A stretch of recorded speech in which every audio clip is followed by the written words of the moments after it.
Продължаваме решаването на задачи от основни построения с задача 10. Да се построи ъглополовяща на даден ъгъл. Отваряме GeoGebra и изчертаваме произволен ъгъл. Това е ъгъла алфа.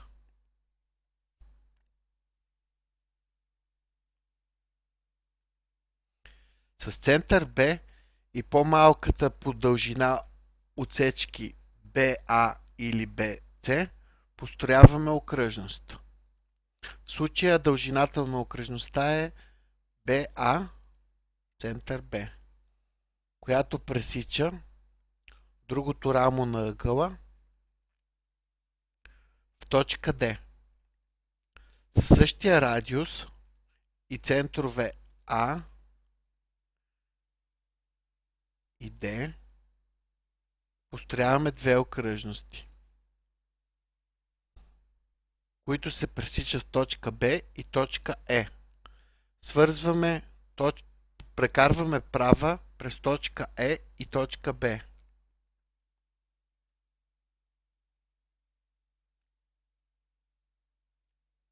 Така построената права хаш се явява ъглополовящ ъгъл ABC, означен с алфа. Скриваме помощните окръжности и това е решението на задачата.